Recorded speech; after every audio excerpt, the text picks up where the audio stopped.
Good evening, ladies and gentlemen. Kindly settle down. Another edition of our evening talk.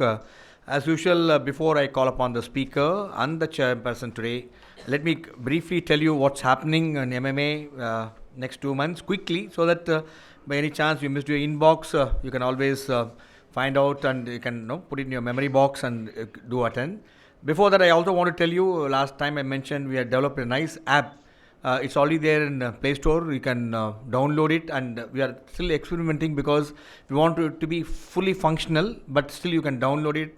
It will give you all about MMA events. It will also give you a reminder in the morning. It will also give you a reminder in the evening, plus multiple, and it will also give you when you come to MMA, you will check in. We are trying to bring in a lot of technology into that actually, and it'll make your life comfortable with MMA, so that you don't miss any of the thing, and you would like to watch live webcast or live on radio, all that you could do it. Idea is that it's been specially developed for MMA. Soon we'll launch it. If you are already on a trial mode, you can download it from Play Store and give us your feedback. I think most probably by next week, 15th of August should be there. What's the name of the app? MMA Chennai. Then on the 12th, we have a MMA case workshop on successful time management by Sriram, again excellent corporate trainer. On the 13th, we have a 3-week certificate course on personality enhancement program, PEP. Then 18th, again evening talk, same place, same venue, same time. Excellence at Work by Jaggu Jagannathan. He's a CEO of Transcon International USA. Brilliant speaker, brilliant achiever. Please do come. It's happening on the 18th, same time, same place. On the 19th, we have a excellent conclave on the University of Madras. Inspire, change the learning path. This we are doing it jointly with the University of Madras. We lined up. We really kept the charge very, very low. I think we are charging them 600 rupees a day, because this is more for the trainers, more for the people who love teaching, and we are doing it for the faculties of all the things located in Tamil Nadu and Puducherry. The idea is we have 4 to 5 sessions, where the inaugural session, Bala Balachandran is going to speak on his journey from Kumbakonam to Kellogg's and how he has transformed himself and one of the finest professors and one of the finest emirate professors of Kellogg's. Then we have 4 sessions where we really want to connect with the faculties and teaching fraternity and also corporate entrepreneurs. The first one is how to teach Gen Y. We thought it's very, very important for the people to know, deal with Gen Y. If you don't know how to deal with Gen Y, I think you're going to be in deep trouble if you have young children at home, more than dealing with your own staff and college students. Then we have another session where we are going to teach them how to connect yourself to the digital world in terms of learning, digital technology in which you are going to learn. The SWOT, what is available today in the portal, which you can really take it to teach yourself and teach the people who are being assigned to do it. Then we have one more session on how to brand yourself as a professor, as a teacher, as an entrepreneur, as anybody for that matter. You have to have a great brand for yourself, because you brand yourself, I think most of your problems are solved, because when you talk, when you say something, it's taken seriously. The last session will be on social media, how to connect with your environment and your people through the medium of social media. So 4 power-packed sessions. We have got 4 powerful speakers. Vaidyanathan from Castle. Then we have got also speaker from Infosys. Then we also speaker from one of the social media media company from Chennai. So these are 4 different speakers who are going to speak. Please do come. It's happening at University of Madras Auditorium. It will be quite nice, even to worth spending a full day there. Then we have a workshop on 19th. Then on the 20th we have a global certification course on Six Sigma Black Belt. Then on the 26th we have a workshop on high impact presentation skills. This for the month of August. September, again on the 7th of September, you must have already got the mail. The 5th Kevin Care MMA Syndication Innovation Awards. It's happening at Kamarajarangam. We expect to be houseful. We already got a very good nominations. 1,500 people will be there. Again, 2 phenomenal, fantastic speakers. Besides listening to and seeing the people who are great achievers in the field of innovation, you will also listen to Shivkumar, who is the CEO of Pepsi. And also we have Sukuman, who is going to be a speaker. He's from Cognizant and he's started his own business, Magic Brick, and he's also chief of innovation before venturing into the own business. We have a number of workshops laid out in September. 4-day certificate course of neuro-linguistic program, then workshop on empowering secretaries, and 1-day certificate course on factories and contract act, then again workshop on personal branding. Then we have MMA IFMR 5-day certificate course on data analytics, which is really in great demand. Then we also have a workshop on effective team building. Then we have a major management student convention on 29th and 30th at Kamarajam again. And That is again the perspectives in leadership. We got some outstanding speakers, and we also I think what I missed out is also a 13th of September, the uncommon leader, which is also there. I think is missed out. 15th of September. Sorry. And you will be, on the 18th, I'll tell you the total brief about the speaker and thing. So this is what is happening for next 2 months. And again, a great uncommon leader going to make you, kindle your thought process to know more about what you are going to do.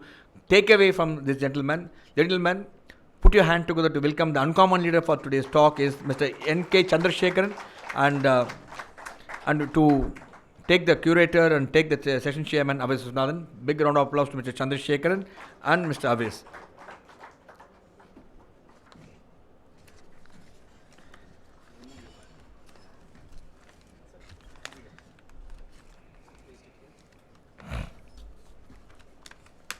Yeah, before I hand over the session, let me. AVIS doesn't really need an introduction, but I thought it's my duty, it's a privilege to do so. Every time when he comes, every time it's a privilege for me. Quickly, AVIS is a 48 years life coach, inspired speaker, happiness curator, author, organizing, transformative consultant. I don't need to tell you more because you keep watching him every week, and what a fantastic person, the way he takes, the way he brings out the best in the people who are speaker. I think I sit next to him, I will also bring out the best in me, I suppose.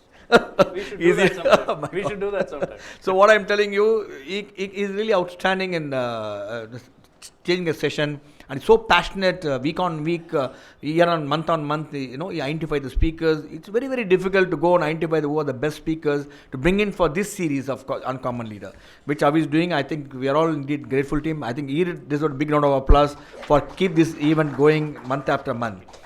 Today, Chandrasekar, for his edition, who turns entrepreneur after close to 3 decades of corporate experience in a unique space, music.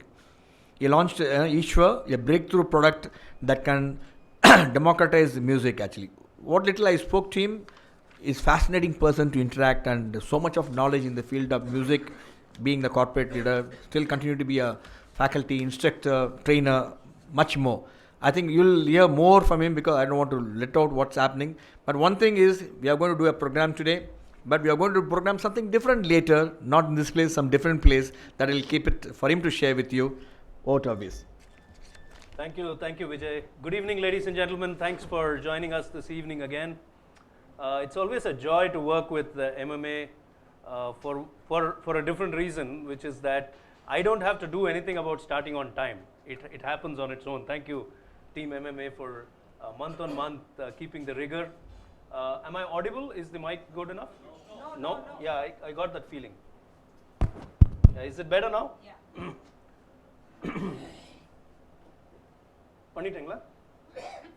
Okay, so I'm going to call you MKC, as I love to call you and as you love to be called. So MKC, welcome to this evening. Thank you. Thank you for joining us. It's a fascinating story that we are going to help you understand and take away from here. MKC's story is absolutely fascinating. But before I go to the story, let me just quickly summarize for the benefit of people who don't know why we do the Uncommon Leader series. Why we do this series is we, as corporate people in the corporate sector, as business managers, as business leaders, as entrepreneurs, we have a lot of access to information that is available to learn from. We attend workshops, we listen to talks, there's a lot of digital information available, yet we don't normally get to hear stories which are uncommon, which are not in the corporate realm. And so one criteria we employ, Vani, my wife, and I, when we select and curate stories to be presented here, is that the stories that we bring to the MMA Uncommon Leader series have to have a teachable point of view. We have to be able to learn about resilience. We have to be able to learn about reflection, the power of reflection. We have to be able to learn about the power of resourcefulness. And that's really what we do every month. We bring you stories of very, very interesting people, very inspiring people who have lived their life with so much of inner strength and dynamism that it's infectious. So having MK sitting next to me, I'm actually feeling all that energy. Let me tell you his story in a quick nutshell, okay? And how I actually met him is even more interesting. So I didn't know MKC till literally 90 days ago, right? Must have been maybe 120 days ago, 4 months ago, I didn't even know who MKC was. Vani and I were at a Sai Satsang in Vadapalani at a common friend's house, and in walks MKC, and what caught my attention is when he started speaking about his journey. He spoke about two aspects of his journey. One is that he gave up his corporate career 11 years ago in 2005 and took a deep dive into entrepreneurship. And as he took that deep dive, he focused on two projects. One is a consulting firm, because as a brand specialist who has worked in the past with Glaxo, with Camlin, with Link Pens, with Castrol, with British Petroleum, he had over 20 years, 25 years of work experience in the marketing and branding space before that. So he wanted to set up a firm which would provide branding consultancy to organizations. Now that was not anything new. Many people do that. MKC is now 55, so I let your age out of the bag, sir, I'm sorry, okay? But he must have been 44 at that time. Nothing wrong in the 40s for a person to search for meaning in life and say, I don't want to be part of the rat race anymore. The second part of the story is what got my attention. And the second part is that he actually set out to democratize music through the development and launch of a technology-based music learning tool called eSWAR. He invented the tool, he developed it, and he's launched it. And he didn't do it through sitting with a bunch of engineers and conjuring up an app. Remember, 11 years ago, it was not an app world, okay? What he did was, he actually went around India. He visited 3,500 musicians across 75 towns in India. He says, wherever there was sound, I went. It took him 4 years. And most of this music was all wood-based instruments.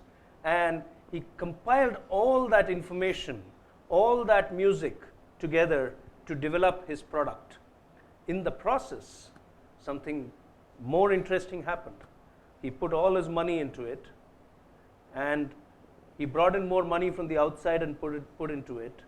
And just as it should have happened, as in when you stake your everything that you have, when you put it into something and you believe that it's going to work out, just then his 30-year-old diabetic condition kicked in and left him blinded. Even today, he has limited vision.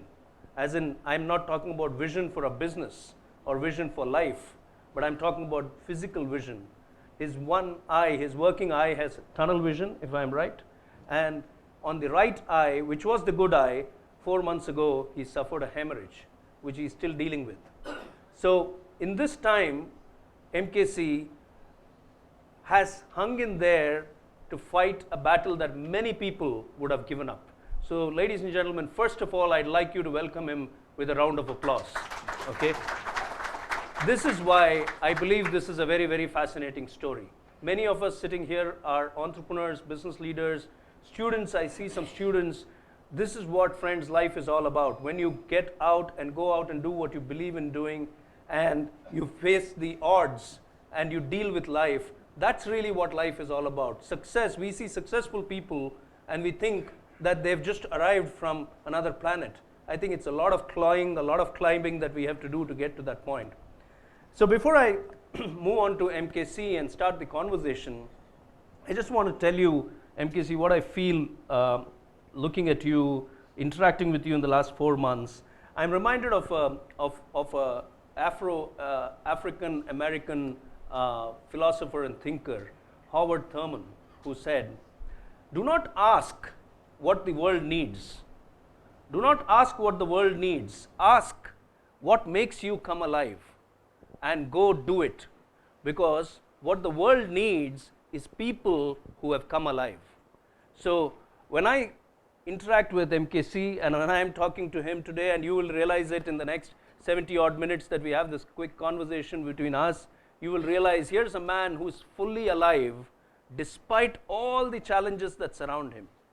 So I want to take up this story with him on that important note of resilience that we talk about. Okay, so we'll start the conversation. How are you feeling? You're feeling comfortable? Yeah, I'm fine.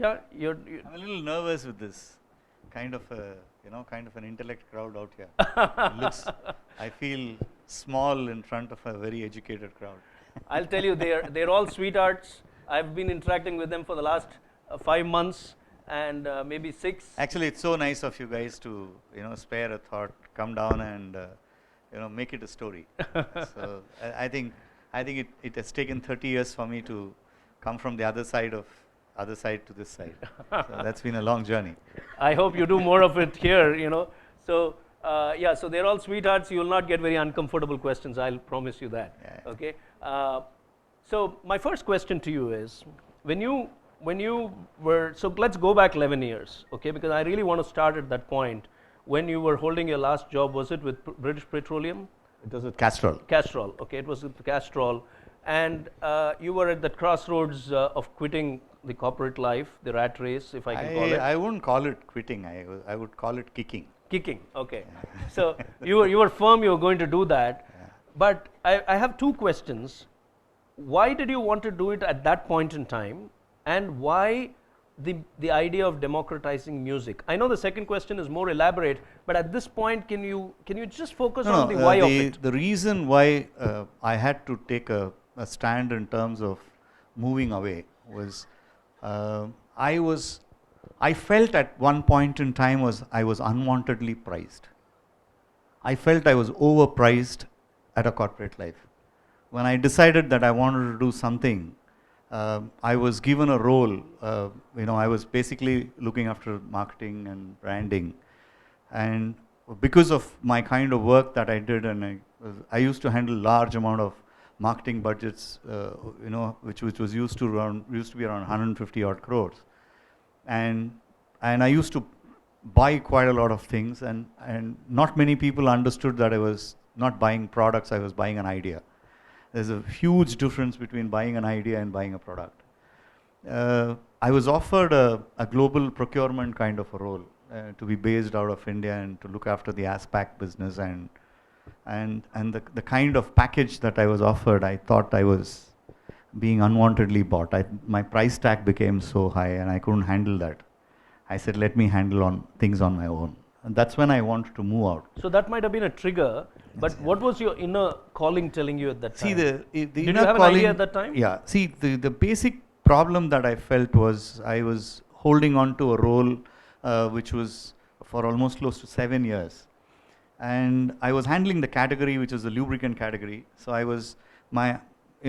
already my IQ was very low. So handling the same category for over 7 years, I felt my IQ was getting lesser.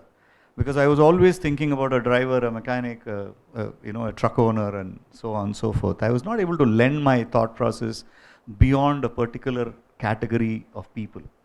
So when I moved out of my role, what I was wanting to do is to get into different segments, different mindsets, like children's segment, like the teenage segment, the women segment. How would I probably handle a Fair and Lovely? How would I handle a Ponds or a Neutrogena? So those are the thoughts that was going on to me. And what my biggest learning in life was, I was in the midst of intellects, in the sense I was the only non-management graduate in my team, I was surrounded by 9 brand managers who were from IIT, IIM. Brilliant, super brilliant guys. But my resilience out there and my learning out there was my tenacity stretch, in the sense, what they were able to think in 30 minutes, probably I would take 30 days to think. But what I was able to execute, they were not able to do. So what I did is to take a plunge into that execution part, and put that value for money. And that's what was my success. And that's precisely what a larger management, a global management mistook, and they wanted me to go in and take up a procurement role of some 2,500 crores, and And you didn't they want wanted that, me and to you buy didn't want that. hotels, buy travel services. And I said, what is this? Yeah, come on, I can't do that. So I said, no, that's not me.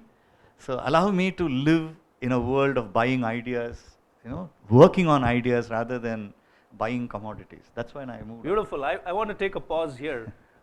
Two very big learnings here. One is buying ideas. How many of us actually are willing to bet on ideas? I think we are all chasing material assets. And I think the idea of buying an idea is completely revolutionary. Secondly, I think you must recognize the fact that he's talking about being restless in a comfort zone.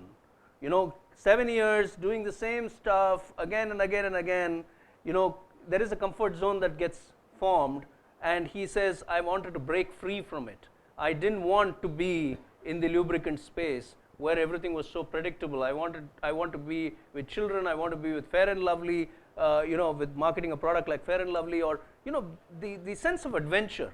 And I think you make progress in life only if you have that sense of adventure, that spirit to go beyond the comfort zone. So let me continue now. Where did you pick up the idea, or where did the idea blossom from for the music tool? And when you dived into it, what gave you the courage to take this deep dive? I was traveling in from Castrol once, and I was in Chennai, and that's when my uncle came to me. It's a vada poda for me. We call him an uncle, though he's my uncle. So he came and showed me one huge kind of a suitcase, kind of a product, and there's some sound coming in. And I said, what is this? He said, it's a Shruti box. I said, what do you want me to do? He said, I want to develop this. I said, okay, you develop this and you want to do what? He said, probably I'll do around 250, 300 units a month and then retire. I said, then you do it. Why do you want me to do it?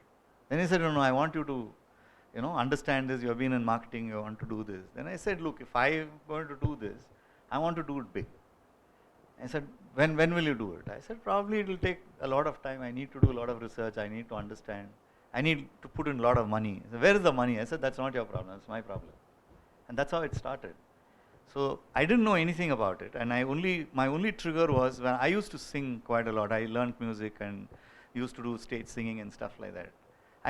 It triggered me at that point in time that when I went into a stage, to an A.V. Ramanan show or something, and said, I used to sing, Ramanan used to ask, hey, what key? I said, I don't know, sir, you just keep whatever key, I'll sing.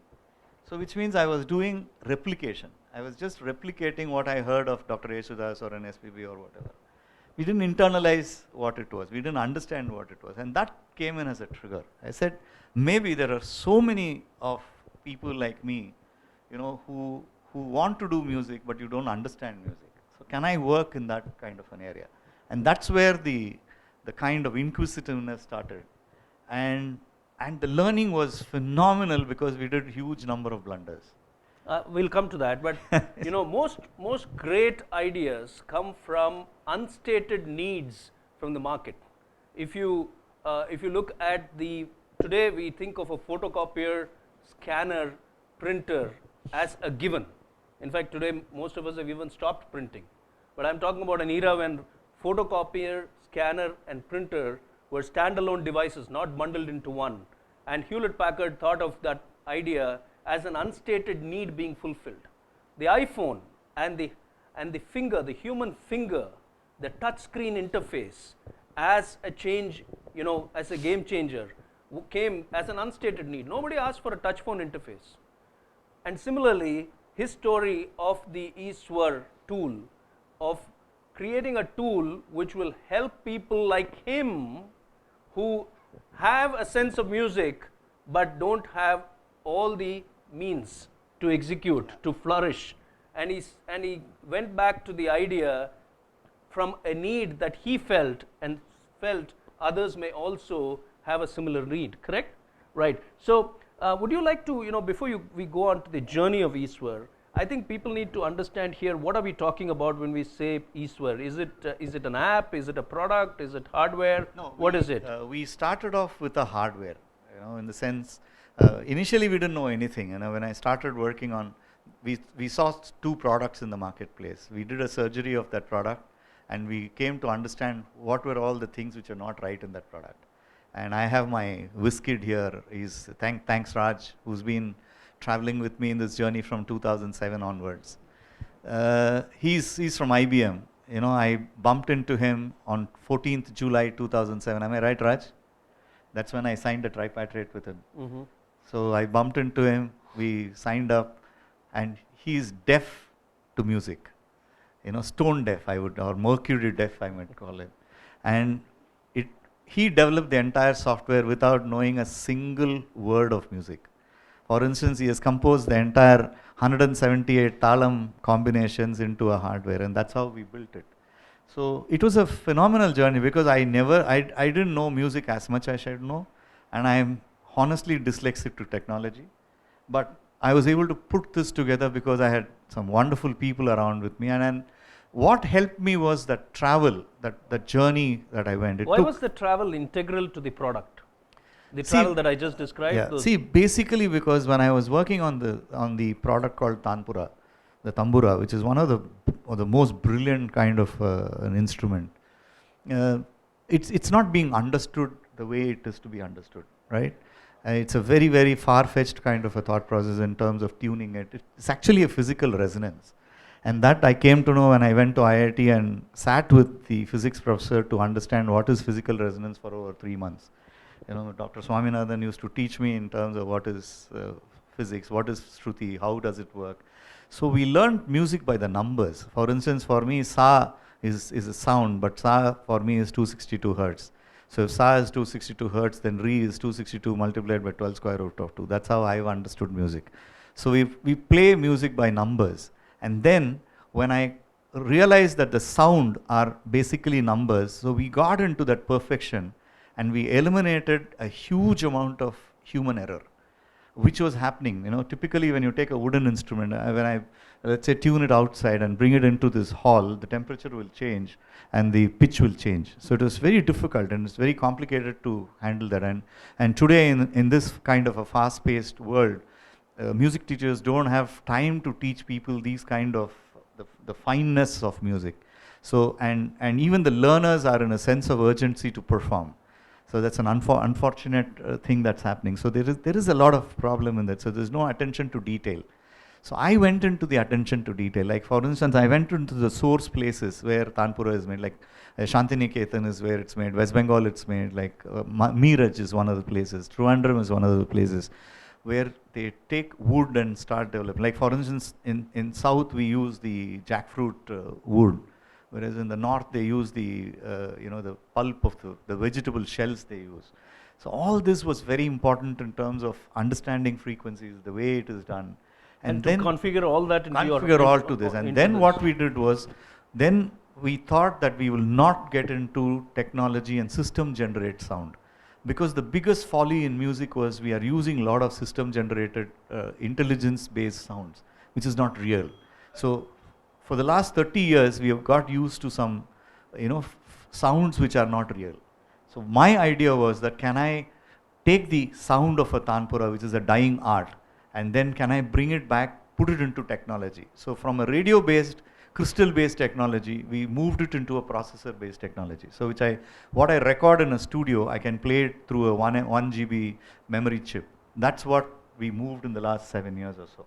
So you moved from a hardware device, which is a conventional Shruti box type device, to a tablet form. To another hardware, which is a processor-driven hardware. Okay. And now, since the market has moved in the last 4 or 5 years, there's a delay in what our process is. Now the tablets have come in. Now what I am thinking of, in fact, today I have signed a deal with a software company in Cochin, and within the next 35 days, I'll have 4 applications done. So once I have these kind of applications developed, probably I'll load it into a tablet and offer a music-based tablet rather than a data-based tablet. That's what I'm moving into. Fantastic. Yeah, fantastic. That's the that's precisely what I want to try and get into a first mover advantage in this category.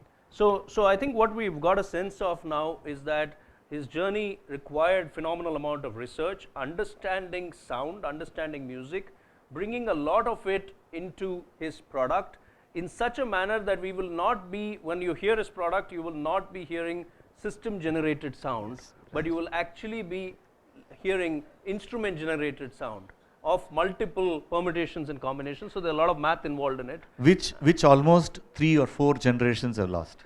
Right. And somebody like Raj helped him along with the process of configuring the software required for this. Yeah. Fantastic. How does this make music learning easy? So how do you actually do the democratization of music, which is really your vision? See, to me, music more in India, if you look at, is an oral art form. You know, when you go to a school, a music school or somewhere, they teach you music, they make you sing a particular verse, they make you sing a particular song, and we rehearse it. Now, what I'm working towards is, if you look at the current generation of children, not all are oral augmentation need not be that strong for all the children. With the technology, with your screens, I think children wake up to a 5-inch screen, move on to a 7-inch screen, and get on to a 14-inch, and probably end up with a 52-inch screen during the day. So they live on screens, right? So, what I feel is that today a large amount of children will be visually strong. So what I'm working towards is, can I bring music as a combination of oral and a visual form, so that I'm able to capture the child's attention span for a larger amount of time. If you look at digitally, if you look at the online social media or whatever, today it's said that our attention span, to anybody for that matter, the attention span onto a screen is not more than 4 seconds. And today the same thing is happening for a child in a school. Like many of you with children, the teachers would say his attention is not there, he's not concentrating, he's not writing. Now, where would he write if he has a tablet and he has a computer and all those kind of things? And that's precisely what I'm trying to do for music. So we have created softwares where the age-old lessons of Purandaradasa has been converted into a color form. So we brought signal colors. So we are trying to reduce the multitasking for the children. You know, music is actually multitasking, and it's a right brain activity. So our entire education form is left brain loaded. So what my vision is that, can I, instead of creating a music school and developing a child for music as an art form, can I take music to the school and make it a part of curriculum? Fantastic. That's the idea. So what happens is, the spread and the canvas of the number of children that we would reach for music will be far, far higher. Otherwise, what I have in my research, I don't want to sound political. In my research, wherever I go, probably a Maharashtra or a West Bengal or a Madhya Pradesh or a Northeast, wherever I go, if you look at, the music is reached largely toward the upper segment of the people. Now, whereas there is humongous amount of talent, I very strongly believe from a Husserl theory that every child is born to sing, because singing, it's basically an expression. Now, why will I not allow a child to express? Let it not express like Hariharan or a Shankar Mahadevan or a Yesudas. Let it express in its own. So to me, the project music is not an art form. Can I take music from the washroom to the living room? Beautiful. What you are ready to do in a washroom, you are not ready to do in a living room. If I'm able to bring that, I think I'll be able to push the self-confidence envelope of a child to a higher level. That's what my intent is. So do you visualize that in some time, as your efforts get gain more momentum, more acceptance, that children will actually be using the eSWAR tablet to learn music, to play around with music, to get acquainted with music in their own special, unique, individual ways? Yes. See, the idea basically here is that, can I communicate music as a language and not an art form? When you can learn English with 26 alphabets, when you can learn Tamil with 216, why can't you learn music with just 7? You just have Sarigama Patanisa, that's it. So can I decode music? Can I say, if there is a particular song, can it be decoded into a simple language? So can I teach a child, let's say, happy birthday to you as Shankarabharanam? Can I say Janaganamana as Shankarabharanam? Rather than, talking about a kriti for a child at the age of 5 or 7 and confuse him. So make it as simple as possible. Even let's teach a child a music not in its form. Let's teach child a music in what it likes. That's the orientation. So there's a complete paradigm shift Yes. that you're trying Yeah. to do. Awesome. I would like to ask questions about the journey, but I'm going to, since we are in the flow of it, I'm going to quickly come to two questions on branding and pricing. In order to make your product more accessible, more reachable, how are you addressing the issue of branding it and making it accessible? See, I'll tell you, I have had a problem in this. Till around 4 years, 5 years, I honestly, after being in branding and marketing for so many products, so many categories, I was made to realize by Dr. Balamurali Krishna that I'm not selling a product, but I'm selling a concept. When I went and met him, he said, "You're ahead of times." He said, "Our population does not understand sound, they understand only noise." Our music is noise, it's not sound. You're working in the area of sound, so it will be very difficult for people. The second testimony came to me when my good friend Anant Vaidyanathan said, "Your product has a problem." I was shocked when he said this. He came to my house, ate my own food, and he accused me saying, "Your product has a problem." I said, "What is this?" He said, "Your product has a big problem because it's too perfect to believe. It exposes musicians because they have not been used to this perfection. So there will be resistance." So it's again a concept. So what you need to do is online marketing, all these things are fine. People will talk about it, but you need to pack up your bags, go make people understand the difference between sound and noise. And that's what I am into. In fact, some 7 years back, Raj asked me this question. I still remember it's written, it's actually tattooed in my head, in the small forehead. He said, "Sir, I know MKC can do it, but I know you can create 1,000 products, but how will you create so many MKCs to go and sell it? I'm finding that as a difficulty. Probably this forum will allow me to talk to more MKCs in the future." Beautiful, beautiful. And what is the pricing of the product? There's a very interesting learning that you just shared, but I'll pick up that after. No, the pricing is, if I'm able to go and communicate to somebody, they'll pay any price for it. So forget pricing. I don't want to talk business here. That's fair enough. That's fair enough. So I want to go to the learning that I'm picking up from what you just said. I think the conversation with Balamurali Krishna and the conversation with Anant Vaidyanathan. Anant Vaidyanathan, by the way, is the very evolved and very very profound voice coach, and both of them gave him the same input. Now here, the learning here is that in life, many times you will get the inputs, but many times we don't pick up the inputs because we are probably closed to it. And what I am picking up from MKC is that he actually took the inputs very seriously, and he said, "I am not in the business of selling a product, but I'm in the business of actually promoting a concept and making people differentiate between noise and sound." And I think it's very, No, in fact, very, very profound. in fact, I should tell you one more instance. We did a huge launch in 2009. It was in the Brahmagana Sabha hall, and we had a pilot product. I was launching it like Steve Jobs because I didn't have a product at all, and I launched it.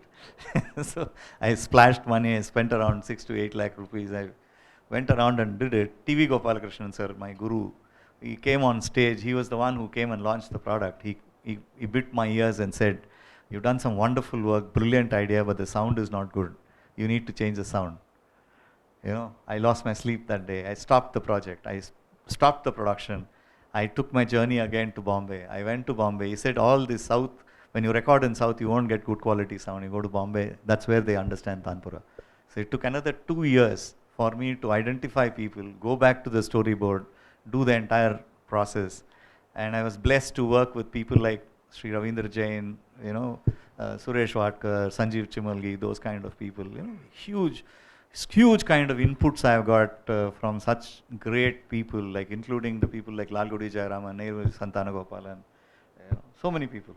So that's what this is about. This product is more than investment, more than anything. I think it has got a ratification from so many passionate intellects in music, and also it has its blessings, and it will work. So you actually stopped a rollout midway, or Yes, even after yes. you had started rolling Yes, out, yes, yes. paused it, went back to the drawing board, And took another 2 years to fix what had to be fixed. What I did in 2009, I sampled something like 60 lakhs worth of products in the marketplace. Because I very strongly believed that unless or otherwise I make people experience it, they are not going to talk about it. Today my product is not available in the market, but my brand is known in the market. I can probably I can go to US, I can do a roadshow and sell off my brand and come. That's not my intent. Beautiful.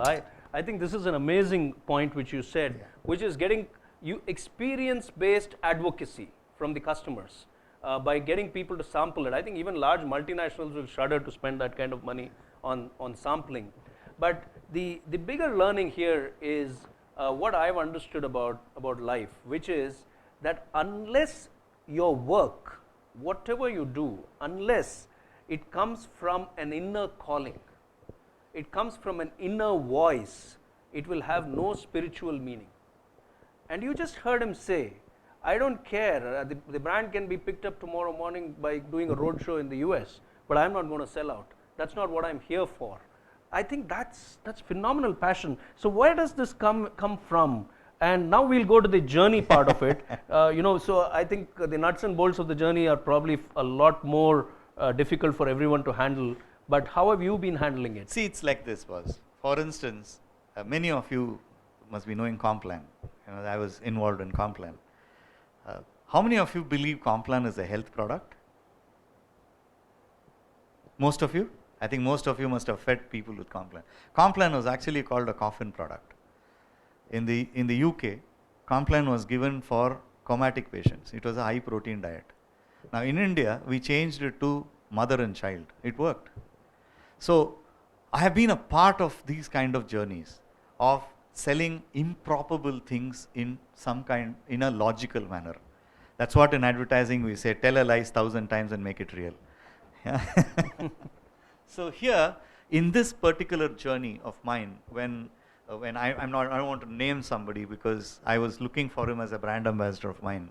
So when he came to my place, he said, I like your product, everything, but why don't you make a product like the competitive product, which is very simple. If I have to endorse it, I will endorse that, not your product, because I'm not too sure whether people will appreciate such perfect things in the marketplace. So if you recopy the competitive product, how much money do you require? I said probably around 5 to 10 lakhs and maybe 3 months down the line I can do the product. He said, okay, I will invest on that. I will invest on that and I will bang my chest and say that I will be the brand ambassador for this. Would you accept? I said no. I said, when you know that what I am creating is perfect, I will give you this product. Now you practice with it, come back after 3 days and tell me how it is. So after 3 days back, 3 days later he came back to me and said, after 3 days I feel this is the best product. Then I asked him, if people are not able to understand what I am telling about, should I change it for their need? Instead of that, can I educate them on what they have to use? For instance, if I have to teach Gayatri Mantra to a citizen of US or UK, just because he doesn't understand Sanskrit, will I change it? So to me, a Tanpura or a sound of a Tanpura is equivalent to a Gayatri Mantra. So like how you would not change Gayatri Mantra, I will not change this. I will stick my neck to this. And whether I am able to do it or not, this will be the future. That's what my conviction is in this. And I'm not worried about a large market. I don't want to be a brand leader. And that's what we learned in corporate life. Anything we talk about, go to a boardroom, we'll say, when will we be number one? How will we kill the competition and become number one? I don't want to get into that crap. Can I make 1,000 people happy with what they use? Because my needs are very less today. Today, what I am working for is only for the investor, not for myself. If the investor has put his money behind my credibility, and if I take care of his greed in terms of growing his money, let me put my, break my backs off to do that rather than taking care of my need. My need will be taken care of. It's not a problem at all. Where does this inner strength come from? There's so much simple conviction. It is joy here. It is absolute joy. What I am doing now, we have been chasing money in corporate life, right? there will be a time when money has to chase you. So how money will chase you is your deed has to make the money chase you. That's what I'm working towards. Today, I still remember 1989 when my boss in Glaxo said, MKC, you are a gut feel guy. You write what all work you do. And probably one day people will call you and see today you're earning 1,200 rupees a month. Probably they'll call you and they'll pay you 3,000 rupees an hour. It is true today. For what I learned at 10 rupees a day, 10 rupees a month as salary, 10 rupees a day as salary, what I learned in the streets and lanes and bylanes of India, today I go and teach in management institutes, they give me a standing ovation. For what I don't know, whether for the 10 rupees or for the learning that they take back. Now, this is life. Now, coming back to my corporate life, when I said, why did I move towards eSWAR and stuff like that? In my corporate life, what I was finding out is, I was sincerely taking care of 9 brand managers KRA.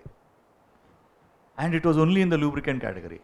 When I moved out into consulting, my thought process was, can I start working for multiple marketing managers, multiple brand managers and take care of their KRAs? And actually, over a period of time, I was earning more than them. Because what I did not make till 2005, I was working till 2005. 2005 I was 45. What I did not make between till 2005, I made almost close to something like 10 times in between 45 and 48, 49. As a consultant in Bombay, when I ran a company called ThoughtWorks, I turned around 26 crores in 4 years, just with me, my office boy and a driver. It was just pure consulting. And I was turning around products left, right, and I was working on almost close to a 95% strike rate. I went with the project, I got a business. On a 10, 9.5, I got a business. And you invested a lot of that in And that's precisely eSWAR. what I threw back into this. Into eSWAR. Yeah, otherwise... So I love the answer of Joy. I think this is how great creations happen in this world. But joy also comes with doesn't it come with a price? A huge price. A huge price. Huge so price. I wanted you to talk a little bit about family, the other F, which is fear of failure, okay, and perhaps the side of with the health challenges you're facing. See, do you feel like you're getting stopped in the track somewhere? You want to run at 100 miles per hour, but you're being pulled back. How do you deal with that? No, more than that is, more than running 100 miles an hour, I see the winning post. I know where my winning post is, so I need to reach that. Amazing, amazing. Yeah, that's how I look at it. So, first is family. The sense, I live with a saint. My wife is a living saint. She's an absolute rock solid model. Usha couldn't be here today because she was working and so she couldn't take time off to be here. Now, but we met her. She won't ask me a question. In fact, I am carrying her credit card today. So we have that kind of, and she's so poor in mathematics and I exploit her. So that's one part of it. She's very poor in numbers. Okay. But see, thing is, in fact, last week I saw Basha movie for the 65th or 70th time. Okay, I'm a huge fan of that movie, And in fact, I have done one TV show also on that. There was a TV show called Panchatantra, Rajini's Panchatantra. I followed this line called Varkayila Bayam Irakalam, Bayame Varkaya Irukakudadu. I follow that very strongly, and that's become my mantra. There is no fear, right? What will happen? Simple. You have to face it. Life is a situation, face the situation. It could be a right situation, wrong situation. I did 25 crores in 4 years. I didn't go and say, I didn't go to somebody and say, how did I get it? I was rejoicing it. I'm failing, let me rejoice my failure also. Because all what I have failed is what I have learned. It's made me more sharper. It's eliminated all my tick boxes. So I'm fine. And end of the day, between 55 and probably I would prefer to live till 85 to make people understand the difference between sound and noise. So that's what I'm praying for and working for today. I'll be able to do that. I will do that. And my intent is today to clear off my debts before I kick the bucket. That's my vision. So the winning post on one side and a practical goal on the other side. I think That's amazing. Ladies and gentlemen, this is what you will never get in any B school. You will not get this in a corporate boardroom all the time.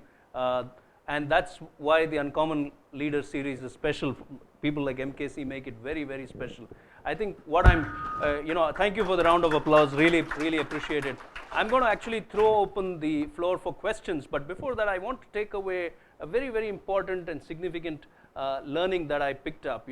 In hearing him speak, what I'm actually reminded of is a brilliant dialogue from the movie Anand, in which, how many of you remember seeing Anand? Rajesh Khanna, Amitabh Bachchan.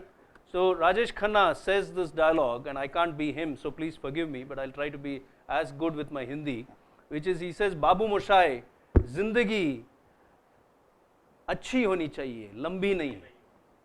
So people like बड़ी होनी चाहिए, लंबी नहीं होनी चाहिए. Thank you, Vardarajan, for helping me with the dialogue. जिंदगी बड़ी होनी चाहिए. And I think people like MKC, the flipping the paradigm. When I went for the 25 crores, I never went and asked anybody, why am I getting this 25 crores? So why should I go and ask somebody if I'm failing? Let me learn from my failure. Let me embrace my failure. I think many people who run away from the big F word, struggle. And he's not running away, he's running with it.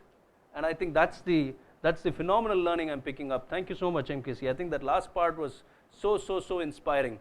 Now we do have time for exactly 15 minutes of Q&A.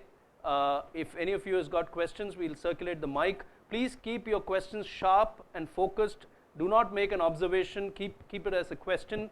And whenever you finish, if you finish ahead of 15 minutes, I still have a quick summary to do of the evening. And if there are any questions for me, please feel free to ask them as well. Yes.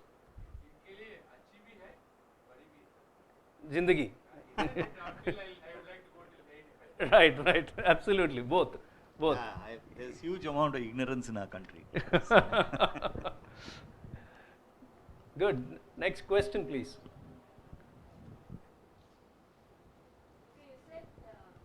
Yeah, please, of course. You spoke about clearing your debts. And good evening, the session was really good. You spoke about clearing your debts, sir, recently. You have also experienced a turnover of so many crores within a short span of time. So debt in money you still have? Yeah. Okay, is this because of this particular investment? I'll give you all my papers. No, not really. I'm just asking I'll give you to understand and to No, understand. I'll tell you what.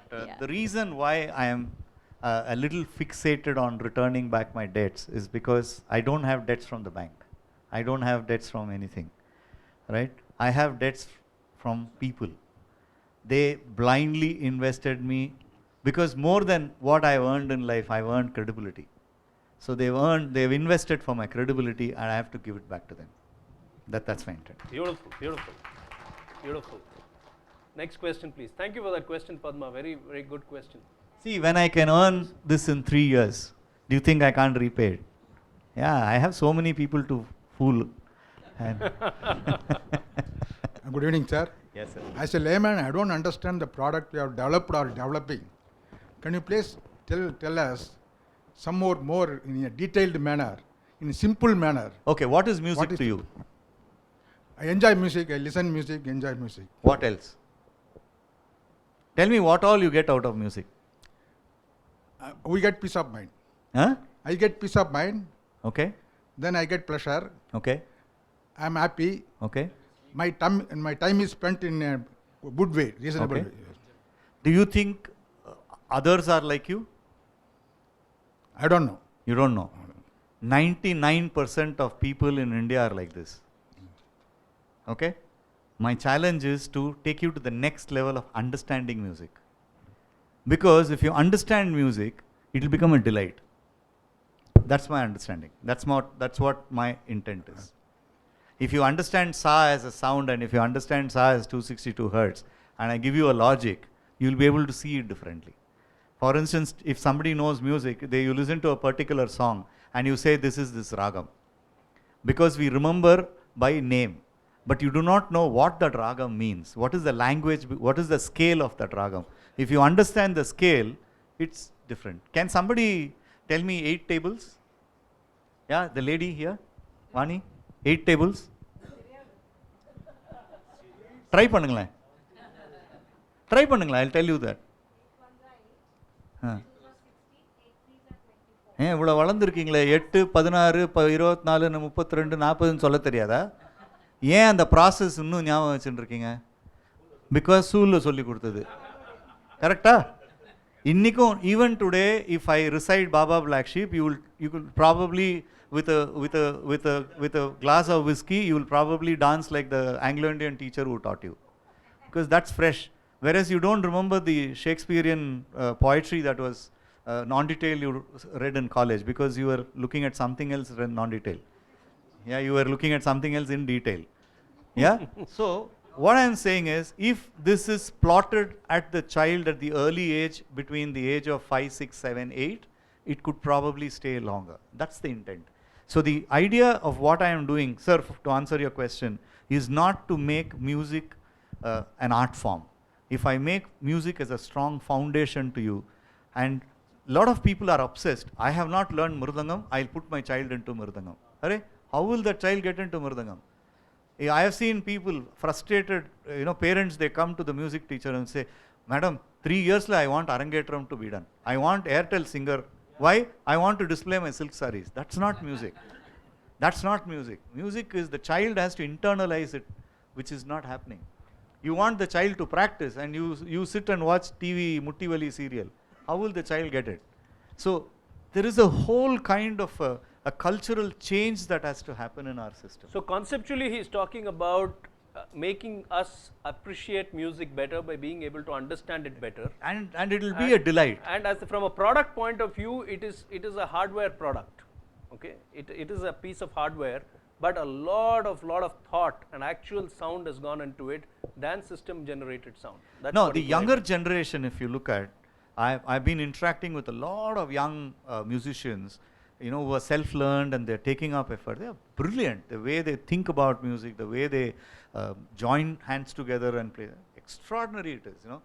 They are breaking away, but they're very, very structured. They're very, what do you say? They articulate music very, very differently these days.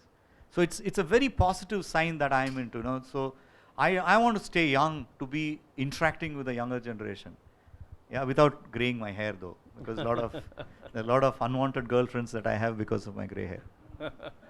Next question, please. Yes, Vijay, your question. And there's another hand that went up on the other side. Yeah, I'll come to you, sir. See, when I sing in my bathroom, which I normally do loudly, my voice sounds very good to me. But when I come to the living room and if I try singing it, I know where I am. Okay. So sing away And, from your wife. And so, is there a hardware which can make my voice sound good even in the living room?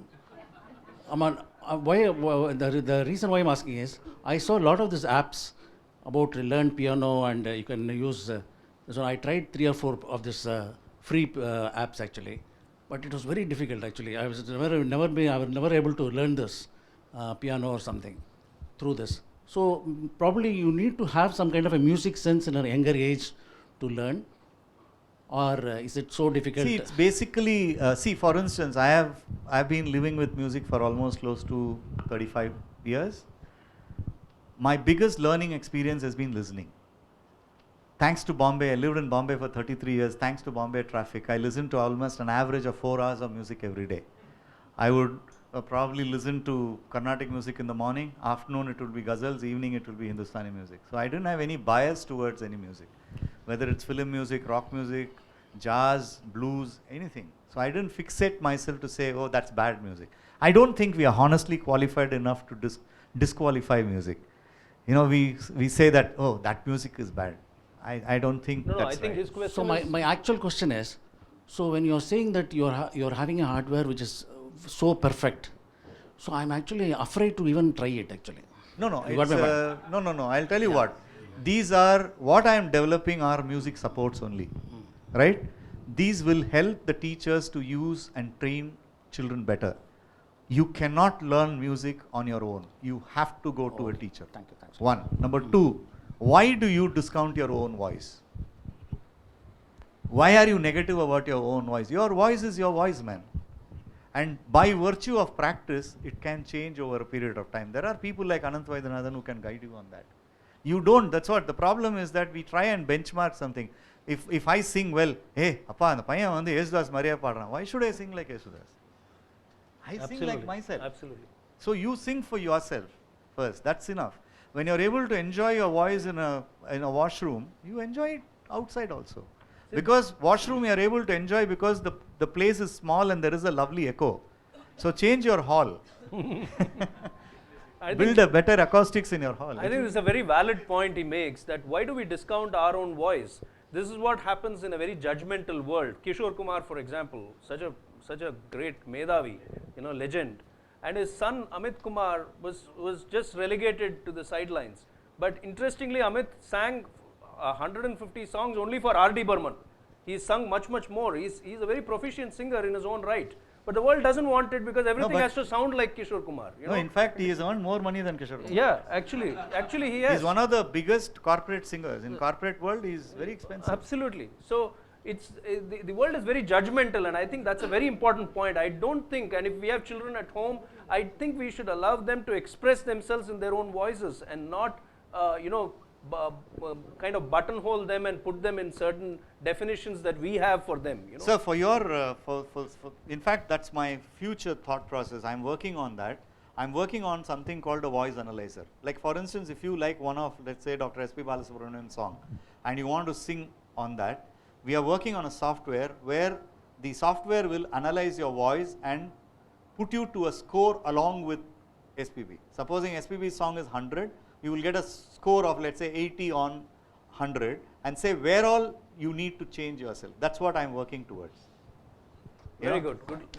Fantastic. So we'll take two more questions. Yes, one, sir. And one in the front. Yeah, okay. Good evening, sir. Very interesting information about your tambura. And apart from tambura, I am very happy to see that many times you came out from your comfort zone.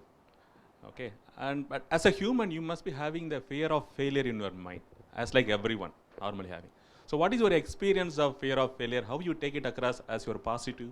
Can you please share? See, for me, even in my career, if you look at, there are a lot of wrong decisions that I have taken in my life. For me, every boss is not the same. This is what my learning has been. In the earlier days, when I was 25 or something, I used to say, I could have had a better boss. But later I realized that I learned far better than the not so good bosses than the good bosses. Because the not so good bosses actually taught me how not to do things and how not to lead a team. In fact, today in my college courses where I teach, I tell the students, be happy if you get a bad boss, because quickly you will learn how not to do. That's very important. So mistakes, in my opinion, is a very strong foundation. Don't bother about mistakes. Do more mistakes and you will do far better. But don't do mistakes knowing fully well that you are doing a mistake. That's why we are 130 crores population. I want to add one point which probably came, we missed it.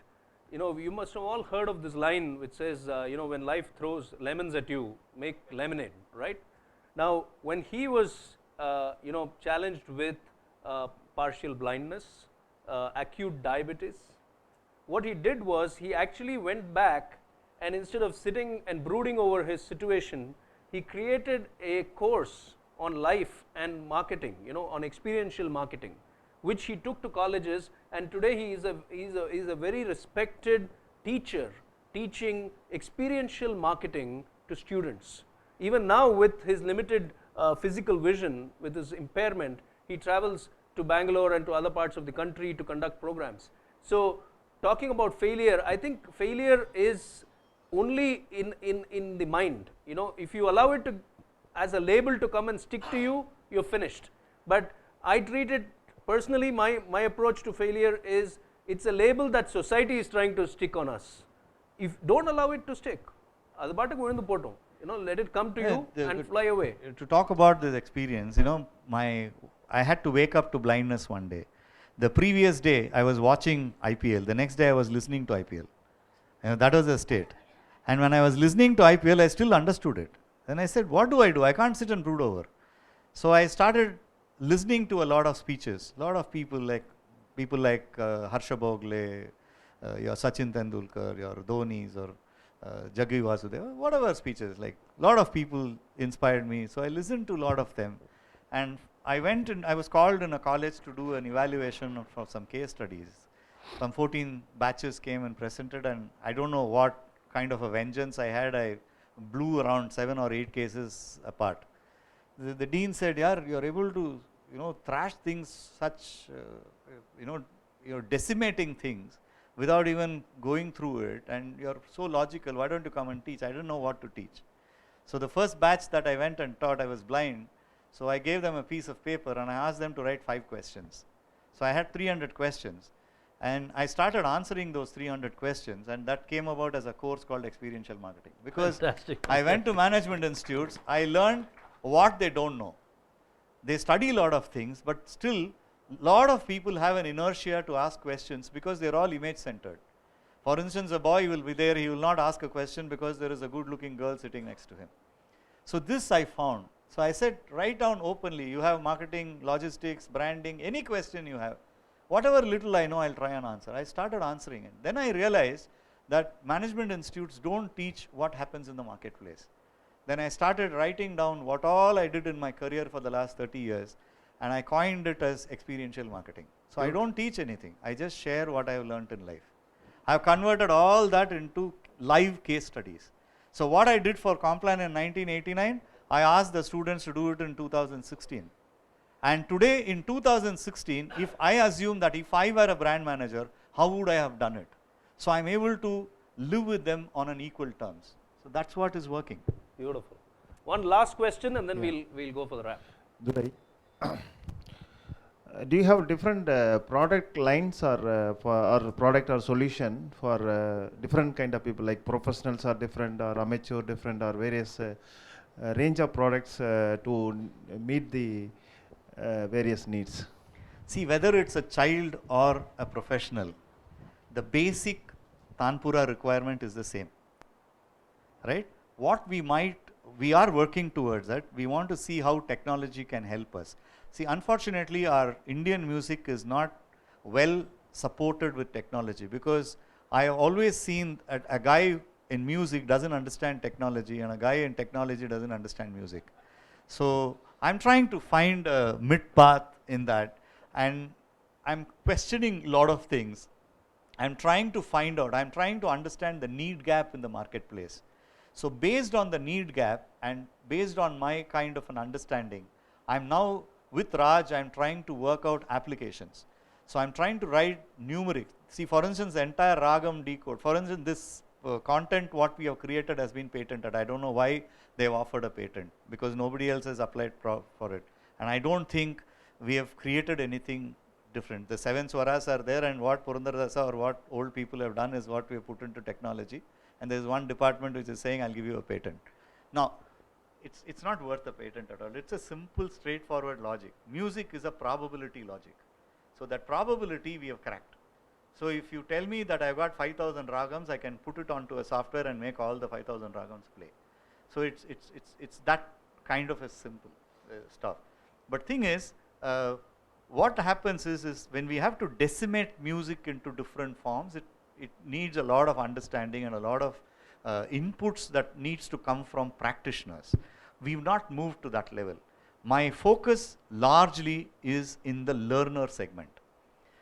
If I'm able to reach out to the learner segment, I will be able to clear off my debt.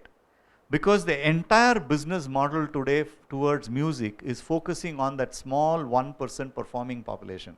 Performers do not need supports because they're so brilliant. Music performers are, in my opinion, far better than scientists. For instance, if there is a scientist who has to understand the size of the proton or the neutron or whatever, they need a microscope. Whereas a musician, between a sa re1 and a re2, he measures it by his own ear. He is far superior, but the only problem is he can't explain it. What he performs, he cannot explain. Now what I'm trying to work towards is to understand what he does and explain it to a common man. So I play a kind of a catalyst between a performer and a learner. And my focus on my business is not the children. My focus is the teachers. My target today is to get people jobs in music. So probably if I get some funding and stuff like that, I'll go and do campus interview in music colleges, which would be history. I would go to music colleges, pick up people, get them jobs, train them to become better teachers. Because most of the teachers who have learned music did not learn music to teach. They learned music to perform. Now, because they failed in their performance, they have taken up to teaching. They show all their vengeance onto the child, which is child abuse. Same thing with faculties. Lot of faculties, many faculties I have seen, for them they hit a comfort zone to become a faculty. They're not passionate faculties. They've failed in corporate, they've come into faculty. Trainers I have seen, lot of soft skill, that's crime. I'm sorry. I have seen soft skills in many kind of places. It's really hard skill for the students. So what I'm saying is, we need to bring that kind of a passion amongst teachers to teach what the child needs, rather than teaching what I know. That, I think, is my business model. I would probably look at 2,000 teachers in the next 5 years. Now, 2,000 teachers are the ones which can reach 400,000 children. Now, I am not chasing 400,000 children. I am teaching like-minded 22,000 teachers. That's my business. Very nice, very nice. Thank you for asking that question. Thank you, sir. So that question kind of brings us to the end of the Q&A session. Let me do a quick wrap. I tell you, I met this man at a satsang, as I said, about 4 months ago. To me, this is a satsang, MKC. What is a satsang? At the end of the day, where you understand truth. And the truth here is about the truth about life. Now, we all think that an MKC, and that makes MKC and Usha and Vani and me, fellow voyagers, because we're all struggling with our own life stories and with our own challenges, yet we are refusing to give up. And I'm sure many of you will empathize with us because you are also in the same boat, refusing not to give up. So the truth about life is what he summed up so beautifully, that life is a situation. Face it, handle it. Now we think that resilience, the quality of inner strength, is unique to some people. I disagree. I think resilience is like Bluetooth on your smartphone. You need to activate it to use it.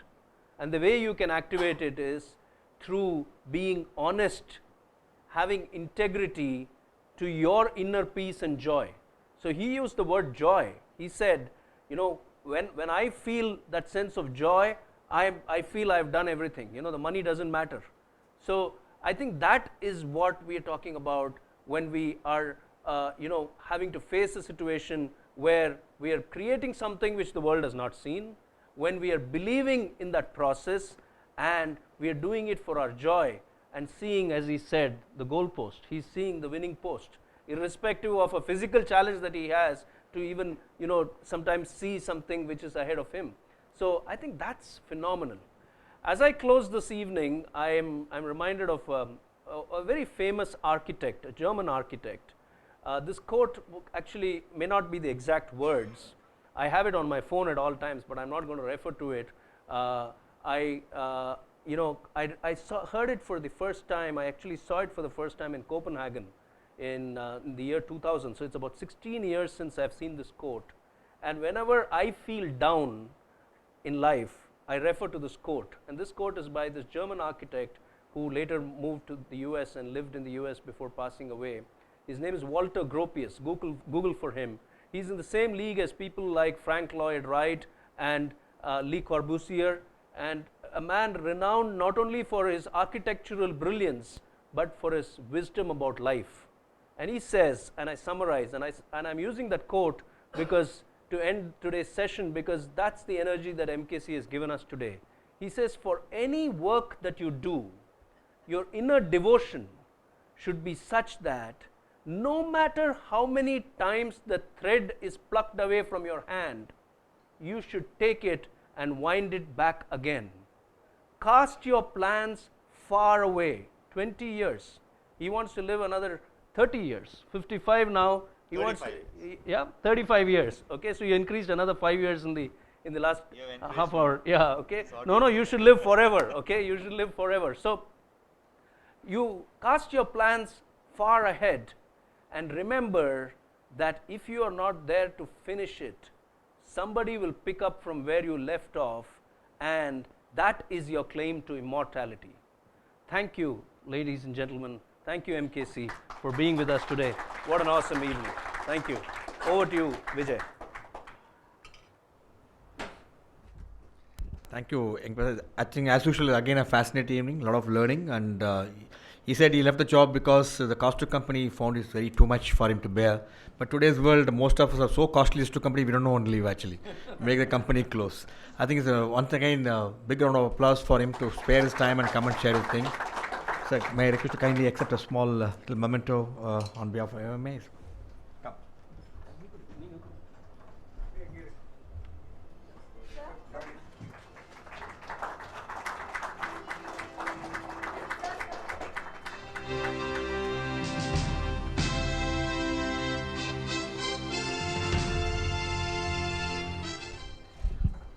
Thank you, ladies and gentlemen. Till we meet again, bye bye, and we'll meet again on the 18th, same time, same place.